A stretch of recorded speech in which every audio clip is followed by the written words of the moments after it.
Old and new tables. Here do I sit and wait. Old broken tables around me, and also new half-written tables. When cometh mine hour, the hour of my descent, of my downgoing? For once more will I go unto them. For that hour do I not wait. For first must the signs come unto me that it is mine hour, namely, the laughing lion with the flock of doves. Meanwhile do I talk to myself as one who hath time. No one telleth me anything new, so I tell myself mine own story. When I come unto men, then found I them resting on an old infatuation. All of them thought they had long known what was good and bad for men.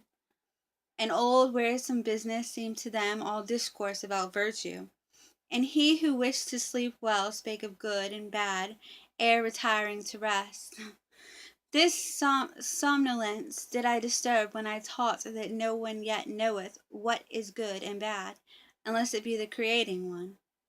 It is he, however, who createth man's goal, and giveth to the earth its meaning and its future. He only effecteth if that aught is good or bad. And I bade them upset their old academic chairs, and wherever that old infatuation had set, I bade them laugh at their great moralists, their saints, their poets, and their saviors. At their gloomy sages did I bid them laugh, and whoever had sat admonishing as a black scarecrow on the tree of life. On their great grave highway did I seat myself, and even beside the carrion and vultures, and I laughed at all their bygone and its mellow decaying glory.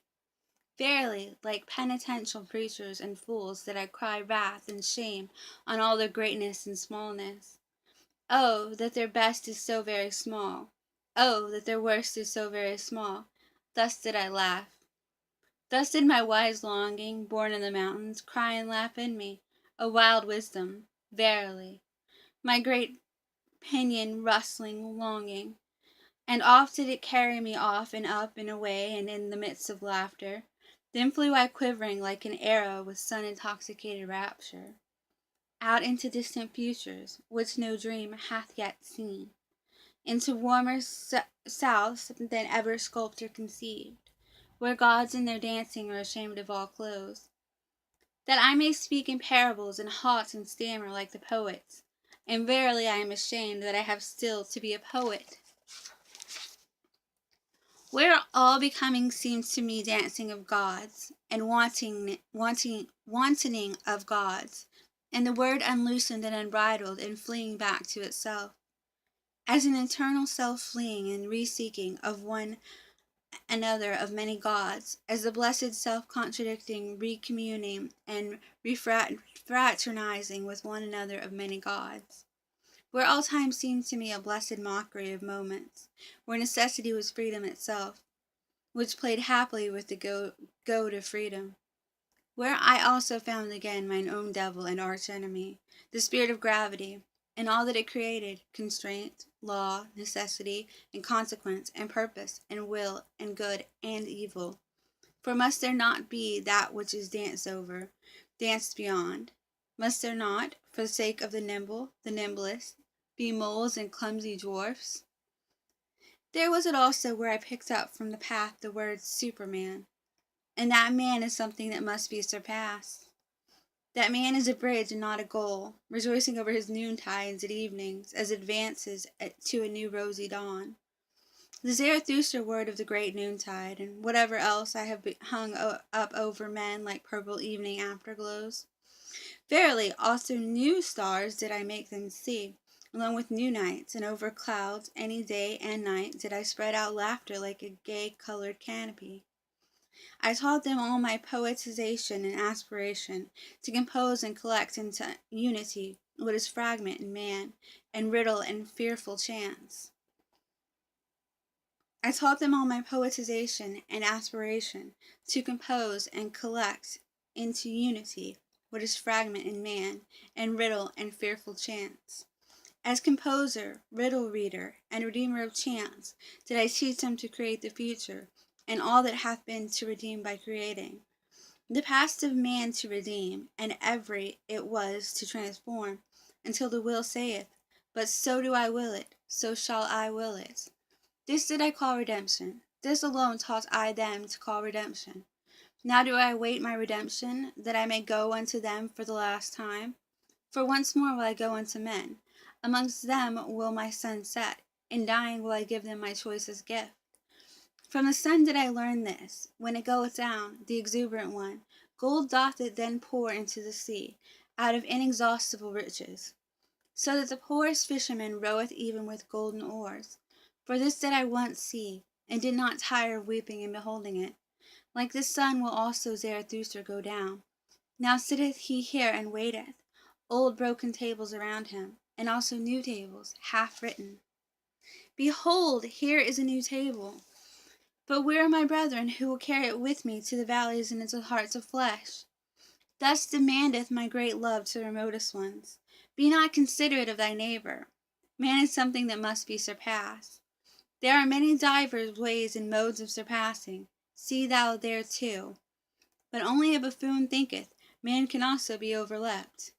Surpass thyself even in thy neighbor. And a right which thou canst seize upon, shalt thou not allow to be given thee.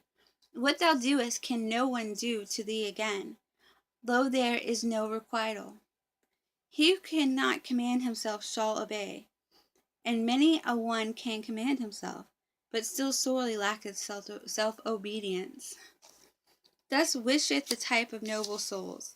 They desire to have nothing gratuitously, least of all life. He who is of the populace wishes to live gratuitously. We others, however, to whom life hath given itself, we are ever considering what we can best give in return. And verily, it is a noble dictum which saith, what life promiseth us, that promise will we keep to life. What life promiseth us, that promise will we keep to life.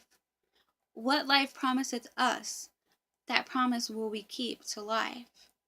One should not wish to enjoy where one doth not contribute to the enjoyment, and one should not wish to enjoy.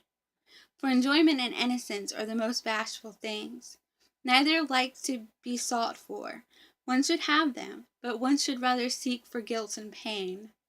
O my brethren, he who is firstling is ever sacrificed. Now, however, are we firstlings. We all bleed on secret sacrificial altars. We all burn and broil in honor of ancient idols. Our best is still young. This exciteth old Pilates. Our flesh is tender. Our skin is only lambskin. How could we not excite old idol priests? In ourselves dwelleth he still, the old idol priest, who broileth our best for his banquet. Ah, my brethren, how could firstlings fail to be sacrifices? But so wisheth our type, and I love those who do not wish to preserve themselves. The down-going ones do I love with mine entire love, for they go beyond. To be true, that can few be, and he who can will not. Least of all, however, can the good be true. Oh, those good ones! Good men never speak the truth. For the spirit, thus to be good, is a malady. They yield, those good ones, they submit themselves, their hearts repeateth, their soul obeyeth. He, however, who obeyeth does not listen to himself. All that is called evil by the good must come together in order that one truth may be born. O my brethren, are ye also evil enough for this truth?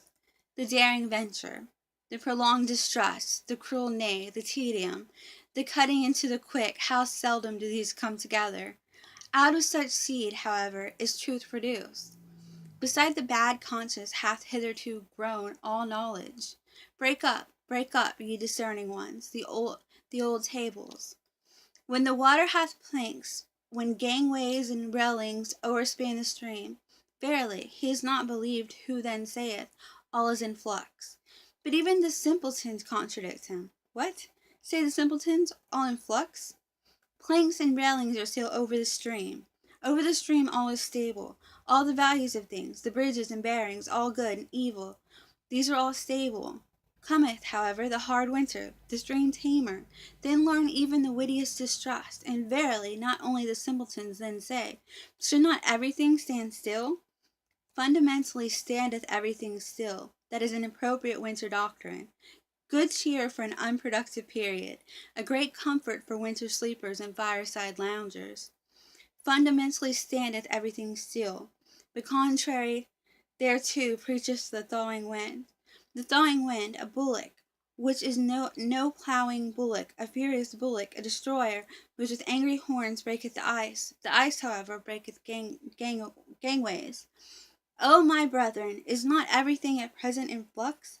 Have not all railings and gangways fallen into the water? Who would still hold on to good and evil? Woe to us! Hail to us! The thawing wind bloweth. Thus preach, my brethren, through all the straits.